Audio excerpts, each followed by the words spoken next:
Do you see the next wave of investments in horticulture? Do you mean the investment companies or the horticultural companies? The horticulture companies, so the invest in the horticulture You're right, right. in the US or a horticulture in China or a horticulture here. Yeah. So what about other horticultural hotbeds in the world, or maybe to be hotbeds in the world? Where's the investment going the next couple of years? Yeah, I think it depends a little bit about in what stage you are looking for investments. I think in the early stages, the innovation part, the VC part, I think it's still going to happen in a lot of in Europe and in the Netherlands. I think a lot of the innovation hubs are still here. A lot of the knowledge centers are also still here. But more on the production side, I think it's going to be there where the investment climate is more appropriate, or there's still room or a need or demand play going on. So it really depends on in what part of the value chain you want to invest. That will also determine where on earth you want to play, you want to invest.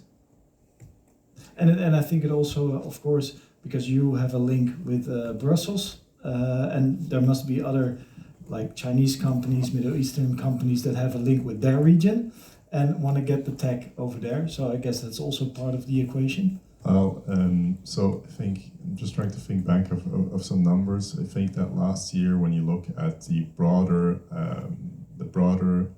agriculture investment amounts that you're talking about, around 15 billion on 5.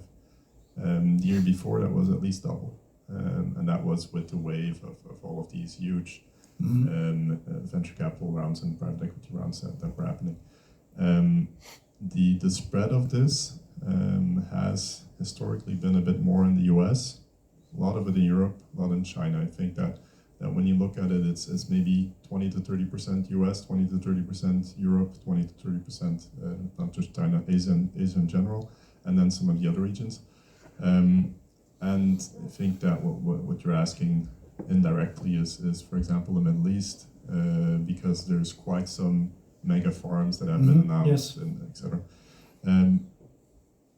That makes sense to some extent, because of when you look at a typical crop, and it really depends, so I'm kind of doing ballparking here, right?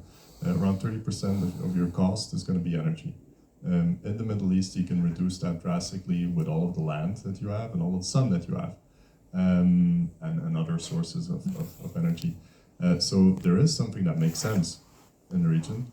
The only question that you need to kind of answer in conjunction with that is, well, how big is my market locally? And how many people are actually eating, for example, leafy greens or other things in I don't know, Dubai.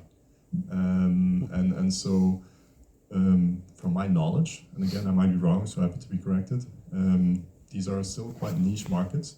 And so to invest massively in huge vertical farming setups might make sense to an extent, but you're not going to change the world with that, because there's still niche markets. It's a bit the same when you look at strawberries.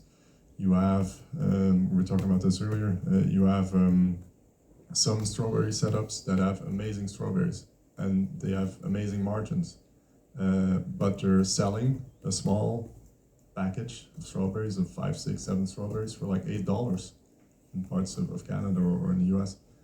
I don't think that that's super scalable.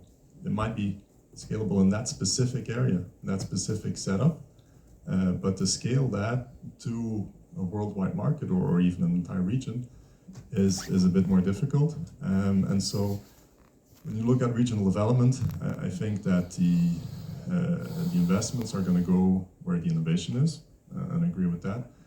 But then afterwards, it's going to go where the markets are. And so then the next question that you need to ask is, where do people eat a lot of? And then we come back to an earlier question, where do people eat a lot of fresh produce?